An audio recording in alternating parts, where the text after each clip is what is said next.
రాష్ట్ర ప్రభుత్వం సామాన్య ప్రజల యొక్క సంక్షేమాన్ని కానీ వాళ్ళ యొక్క అవసరాలను కానీ నిర్లక్ష్యం చేస్తూ ఉన్న పరిస్థితి జరుగుతూ ఉంది. ఇవాళ దాదాపుగా పేద కుటుంబాలే కాదు, మధ్యతరగతి కుటుంబాలలో కూడా ఇవాళ ఆరోగ్య సేవల నిమిత్తం చాలా హెచ్చు మొత్తంలో ఖర్చు పెట్టవలసిన పరిస్థితులు ఏర్పడి రుణాల ఊబిలో జారిపోతున్నారు, దిగిపోతున్నారు చాలామంది.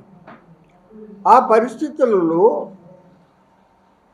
మన రాష్ట్రంలో ఆరోగ్య శాఖ మంత్రి సత్యకుమార్ యాదవ్ గారే చెప్పాడు, రాష్ట్రం మొత్తం మీద family health and family welfare దాంట్లో 1,00,000 ఉద్యోగాలు శాంక్షన్డ్ పోస్టులు ఉంటే 26,000 పోస్టులు ఖాళీగా ఉంటున్నాయి అని చెప్పాడు ఆయన. దానికి తోడు టీచింగ్ హాస్పిటల్స్లో 37% ఖాళీలు ఉన్నాయి. అట్లాగే డాక్టర్లు 21% ఖాళీలు ఉన్నాయి అని చెప్పి 26,000 ఖాళీలు ఉంటే ఇవాళ కేవలం 2,600 మందిని మాత్రం 2,600 మందిని తీసుకుంటున్నాము అని చెప్పాడు ఆయన. ఆ మేరకు సంతోషమే, కానీ రాబోయే రోజులలో కూడా ఆ భర్తీ చేయటం కొనసాగించి ప్రభుత్వ హాస్పిటల్స్లో మెరుగైనటువంటి వైద్య సేవలు ప్రజలకు అందేటటువంటి సౌకర్యం తప్పనిసరిగా రాష్ట్ర ప్రభుత్వం కల్పించాలి.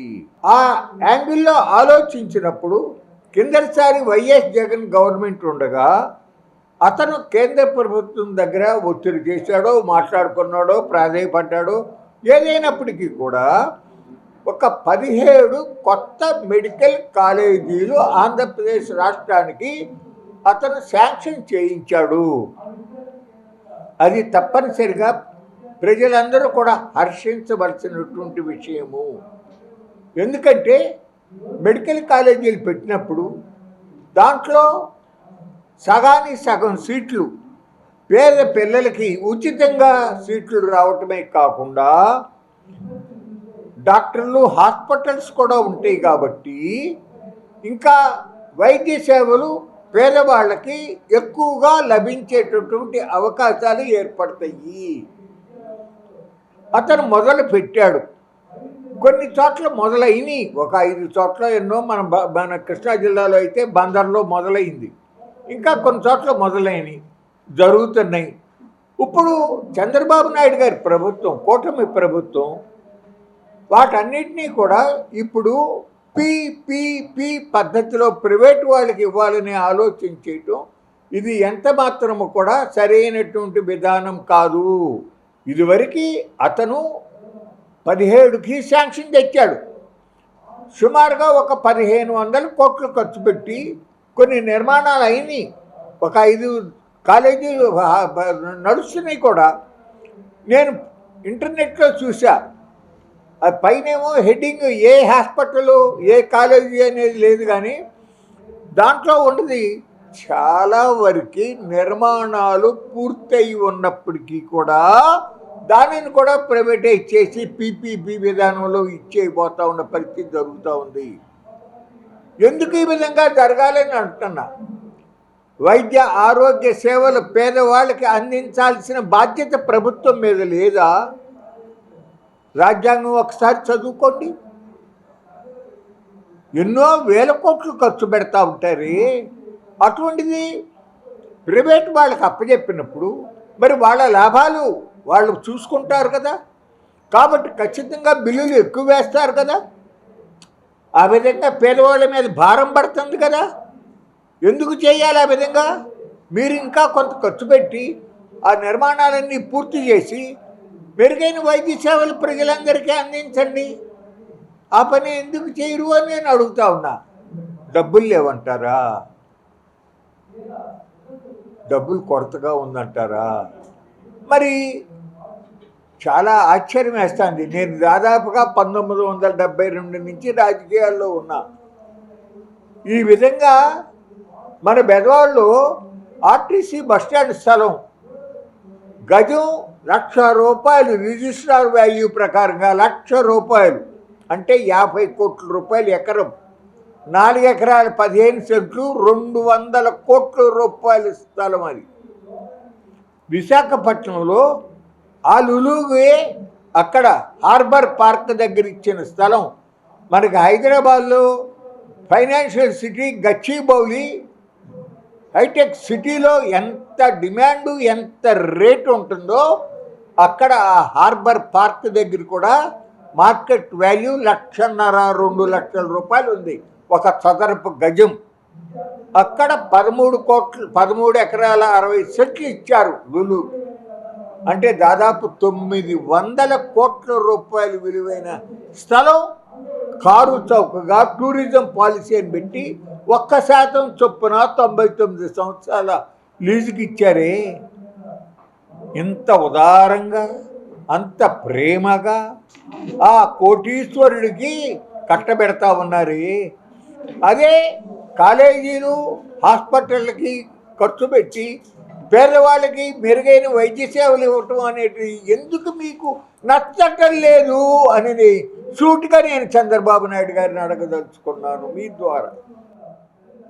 అక్కడ మోడీ మా రైతులకి చీడపీడల వలన కానీ కరువు కాటకాల వలన కానీ వరదల వలన కానీ ధరల పతనం వలన కానీ